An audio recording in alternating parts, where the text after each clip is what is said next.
இயேசு உங்களை நேசிக்கிறார். பிரியமானவர்களே, இந்த நாளில் ஆண்டவர் நம்மளோடு பேசும்படியாய் வேதத்தில் இருந்து 2 வசனங்களை கூட வாசித்து ஆண்டவர் நமக்கு கற்றுக் கொடுக்கக்கூடிய காரியத்தை பார்ப்போம். அது எரேமியா தீர்க்கதரிசியின் புஸ்தகம் 17வது அதிகாரம் 7வது வசனம் 8வது வசனம். கர்த்தர் மேல் நம்பிக்கை வைத்து கர்த்தரை தன் நம்பிக்கையாக கொண்டிருக்கிற மனுஷன் பாக்கியவான். கர்த்தர் மேல் நம்பிக்கை வைத்து கர்த்தரை தன் நம்பிக்கையாக கொண்டிருக்கிற மனுஷன் பாக்கியவான். அவன் தண்ணீர் அண்டையிலே நடப்பட்டதும் கால்வாய் ஓரமாய் தன் வேர்களை விடுகிறதும் உஷ்ணம் வருகிறதும் மலைத்தாழ்ச்சியான உஷ்ணம் வருகிறதை காணாமல் இலை பச்சையாய் இருக்கிறதும் மலைத்தாழ்ச்சியான வருஷத்திலும் வருத்தமின்றி தப்பாமல் கனி கொடுக்கிறதுமான மரத்தை போல் இருப்பான். பிரியமானவர்களே, ஆண்டவரை அறிந்து கொண்ட ஒரு மனிதன் எப்படி இருப்பான் என்று சொல்லி தீர்க்கதரிசி அருமையாய் இதில் எழுதி வைத்திருக்கிறார். பிரியமானவர்களே, கர்த்தர் மேல் நம்பிக்கை வைத்து கர்த்தரை தன் நம்பிக்கையாக கொண்டிருக்கிற மனுஷன் பாக்கியவான். பாருங்க, நம்முடைய ஆண்டவரை தெரியும். நான் கிறிஸ்தவனாய் இருக்கிறேன், இயேசு யார் என்பது எனக்கு எல்லாம் தெரியும். ஆனா அது நிமித்தம் உங்களுக்கு ஆசீர்வாதம் வருமா? அது நிமித்தம் ஆசீர்வாதம் வராது. பிரியமானவர்களே, நான் கிறிஸ்தவனாய் இருப்பது நிமித்தமாய் எனக்கு ஆசீர்வாதம் தேடி வரும் என்னால் அது ஒரு நாளும் வராது. பிரியமானவர்களே, கிறிஸ்தவ பெயர் வைத்திருப்பது நிமித்தமாய் ஆலயத்துக்கு நான் போயிட்டு வரேன் அப்படின்றதுக்கு நிமித்தமாய் ஆசீர்வாதத்தை நாம் பார்க்க முடியாது. ஆண்டவருக்கும் எனக்கும், ஆண்டவருக்கும் உங்களுக்கும் எவ்வளவு நெருக்கம் இருக்கிறது, அவர் மேல் நீங்கள் வைத்திருக்கிற நம்பிக்கை எப்படி இருக்கிறது? உங்க நம்பிக்கை உங்க வியாபாரத்தின் மீது இருக்கிறதா? உங்க நம்பிக்கை ஆண்டவர் மீது இருக்கிறதா? உங்க நம்பிக்கை யாரோ ஒரு நம்பி இருக்கிற ஒரு மனிதன் மீது இருக்கிறதா? உங்க நம்பிக்கை இயேசுவிடம் இருக்கிறதா? உங்க நம்பிக்கை எதை நோக்கி இருக்கிறது? உங்க நம்பிக்கை அதிகாரிகளை நோக்கி இருக்கிறதா, இல்லை ஏதோ ஒரு தலைவரை நோக்கி இருக்கிறதா? நீங்கள் வழிபடுகிற ராஜாதி ராஜாவை நோக்கி இருக்கிறதா என்று பார்க்கும்படியாய் ஆண்டவர் உங்களோடு என்னோடு பேசுகிறார். பிரியமானவர்களே, கர்த்தர் மேல் நம்பிக்கை வைத்து கர்த்தரை தன் நம்பிக்கையாக கொண்டிருக்கிற மனுஷன் பாக்கியவான். அவன் தண்ணீர் அண்டையிலே நடப்பட்டதும் கால்வாய் ஓரமாய் தன் வேர்களை விடுகிறதும். பாருங்க, தண்ணீர்கள் அண்டிலே நல்ல செழிப்பான நதி ஓடுது பார்த்தீங்களா?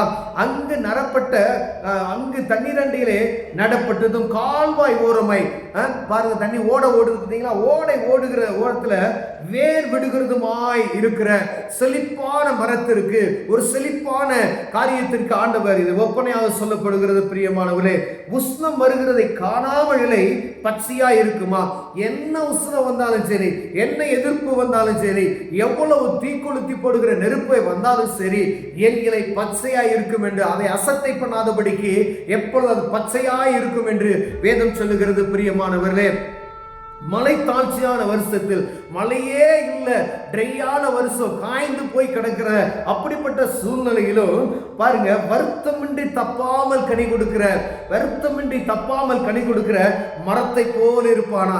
என்ன நடந்தாலும் சரி, கால்வாய் ஓரம் ஒரு நதி இருக்குன்னா, நதி அணிந்த இருக்கிற மரம் எப்படி செழிப்பா இருக்குமோ, ஒரு கால்வாய் ஓரமாய் நடப்பட்ட மரம் எப்படி இருக்குமோ, அது எவ்வளவு உஷ்ணம் இருந்தாலும் சரி, எவ்வளவு ட்ரையான ஒரு கிளைமேட் இருந்தாலும் சரி, அது என்ன செய்யுமா? செழிப்பா இருக்குமா? அப்படி செழிப்பா இருக்கக்கூடிய ஒரு மரத்தை போல ஆண்டவர் மேல நம்பிக்கையாய் வைத்து அவரையே நம்பிக்கையாய் கொண்டிருக்கிற ஒரு மனுஷன் அப்படிப்பட்டதா காரியத்தை ஆசீர்வதிப்பான் என்று ஆண்டவர் சொல்லுகிறார். பிரியமானவரே, நம்முடைய நம்பிக்கை அநேக நேரங்கள்ல நம்முடைய படிப்பின் மீது இருக்கிறது. நம்முடைய நம்பிக்கை அநேக நேரத்துல நம் கையில் வைத்திருக்கிற பணத்தின் மீது இருக்கிறது. அநேக நேரங்களில் நம்பிக்கை எனக்கு நல்ல பலன் இருக்கிறது, எனக்கு நல்ல திறமைகள் இருக்கிறது, நான் ஜெயித்து விடுவேன் என்று நம்மை நம்பிக்கொண்டே இருக்கிறார். ஆனா ஆண்டவர் சொல்லுகிறார், நம்பிக்கை அவர் மீது வைத்தீர்களானால் ஆண்டவர் நம்மை ஆசீர்வாதமாய் மாற்றுவார். ஒருவேளை நம்முடைய நம்பிக்கை அவர் மீது இல்லாதபடிக்கு தன்னையே சார்ந்து இருக்குமையானால், கர்த்தருடைய பிள்ளைகளுக்கு ஆண்டவர் சொல்லுகிறார், கர்த்தரை அறியாதவர்களை பற்றி நமக்கு தேவையில்லை.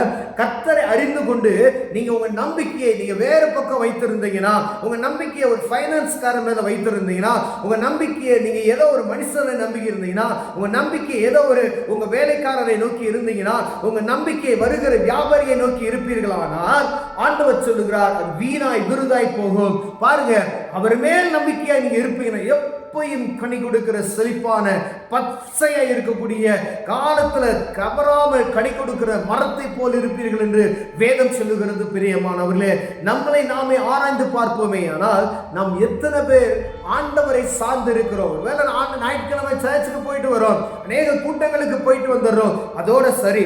ஆனா என்னுடைய நம்பிக்கை இயேசுவை நோக்கி இருக்கிறதா? என் குடும்பத்தினுடைய நம்பிக்கை அவரை நோக்கி இருக்கிறதா? நம்முடைய கரங்கள் அவரை நோக்கி இருக்கிறதா என்று பார்க்கும்படி ஆண்டவர் ஒவ்வொரு நாளும் உங்களையும் என்னையும் பார்த்து கொண்டே இருக்கிறார். பிரியமானவர்களே, ஒருவேளை சுத்தி இருக்கக்கூடிய காரியங்கள் பிரகாசமா இருக்கலாம், ஆனா அவர் மீது நீங்கள் நம்பிக்கை வைக்காதபடி இருப்பீர்களானால் அது ஒரு நாள் என்ன செய்யும்? நம்மை விட்டு போய்விடும். பிரியமானவர்களே, எப்பொழுதும் இருந்தாலும் சரி இல்லைனாலும் சரி அவரை நோக்கி பார்க்கிற மனுஷன் பாக்கியவான் என்று எழுதியிருக்கிற நம்பிக்கை, அவர் மேல நம்பிக்கை. பாருங்க, தானியேல், சாத்ராக், மேஷாக், ஆபேத்நேகோ என்பவர்களை அக்கினி ஜுவாலையில தூக்கி போடுறாங்க. அவங்களுடைய விசுவாசம் நம்பிக்கை எப்படி இருக்குன்னு சொன்னீங்கன்னா, நான் எங்களை ஆராதிக்கிற தேவன், நாங்கள் அவரை தான் ஆராதிப்போம். பெரிய ஒரு பொற்சிலையை அவர் உருவாக்கி நேபுகாத்நேச்சர் அங்கு ஒரு காரியத்தை செய்ய சொல்லுகிறார். ஆனா அவர்கள் வழிபடவில்லை. பாருங்க, அவங்க என்ன செய்யறாங்க? அக்கினி ஜுவாலையில போடுகிறாங்க. அவங்க சொல்லும் பொழுது ஒரு காரியத்தை சொல்றாங்க, நாங்கள் ஆராதிக்கிற தேவன் எங்களை தப்புவித்தாலும் தப்புவிக்காமல் போனாலும் நான் உண்மை ஆராதிக்க மாட்டோம் என்று சொல்லி ஒரு வைராக்கியத்தோடு இந்த நம்பிக்கையை ஆண்டவர் பேரில் வைத்து அவர்கள் பேசுகிறதை பார்க்க முடியாது. பிரியமானவர்களே, அவர்கள் மீது அவர்களுக்கு வைத்திருந்த அன்னைக்கு அவங்க வச்சிருந்த நம்பிக்கை நமக்கு இல்லாம இருக்கலாம். ஆனால் துளி அளவு விசுவாசம் நமக்குள்ள இருந்தா, இந்த மலையை பார்த்து பயந்து நீ கடல்ல போய் விழுன்னு சொன்னா அப்படி விழு என்று வேதம் சொல்லுகிறது. அப்ப நம்ம நம்பிக்கை கடுகு அளவு விசுவாசம் நம்ம கிட்ட என்ன செய்யல இல்ல.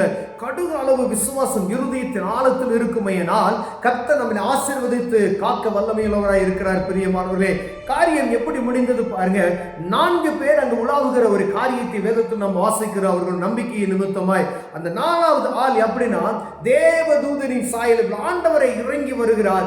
அவர்களை தூக்கும் பொழுது அவர்கள் மீது நெருப்பு வாடை கூட இல்லாமல் இருந்தது என்று வேதம் சொல்லுகிறது. பிரியமானவர்களே, அவர்களை போய் தூக்கி போட்ட மனிதர்கள் மரித்து போய்விட்டார்கள். அப்படி கொழுந்து விட்டு எரியக்கூடிய ஒரு அக்கினி ஜுவாலை. ஆனா அவருடைய நம்பிக்கை எப்படி இருந்துச்சு பாருங்க. நாங்கள் ஆராதிக்கிற தேவன் சர்வ வல்லமையுள்ள தேவன், அதே தேவனை தான் நீங்களும் நானும் ஆராதிக்கிறோம். பிரியமானவர்களே, அப்படியானால் ஆண்டவர் உங்களுக்கு செய்த நன்மை என்ன, எனக்கு செய்த நன்மை என்ன? ஆண்டவர் ஒவ்வொரு நாளும் உங்களையும் என்னையும் கேட்டுக்கொண்டு இருக்கிறார். ஒருவேளை ஆண்டவர் மீது நம்பிக்கை வைக்காதபடிக்கு நம்முடைய நம்பிக்கை வேறு எங்கேயாவது இருப்போமோ என்னால் நம்மளை ஆண்டவர் எச்சரிப்பின் செய்தியா இதை கொடுக்கிறார். அவரை நம்பி அவரை சார்ந்து அவரையே பற்றி கொண்டு இருப்போமே என்னால் ஒருவனும் உங்களை தொட முடியாது. பிரியமானவரே, அவர் காக்க வல்லமையுள்ளவராய் இருக்கிறார். கண்களை மூடுவோம், ஜெபம் செய்வோம். அன்பின் தகப்பனே, ஆண்டவரே, உண்மையே நம்பி இருக்கிறவர்களாய் நாங்க எப்பொழுது இருக்க எங்களுக்கு உதவி செய்யுங்க. ஆண்டவரே, எங்க இருதயம் அடிக்கடி வேறு பக்கம் திருவி ஏதோ ஒரு மனிதனை பார்க்கும்படியா அந்த நம்பிக்கையை மாறுகிறதா இருக்கிற அலைவாகிற உள்ளம் போல் காணப்படுகிறது. ஆண்டவரே, ஆண்டவரே, அப்படிப்பட்ட இருதயத்தை நான் நுறுக்கி போடுவீராக. உண்மையே நோக்கி இருக்கிற ஆண்டவரே அந்த இருதயத்தை எங்களுக்கு தாங்க. உண்மையே நம்பி இருக்கிற அந்த பாக்கியத்தை எங்களுக்கு தாங்க. நாங்கள் ஜெபிக்கிறோம் இயேசுவின் நாமத்தில் பிதாவே, ஆமென், ஆமென்.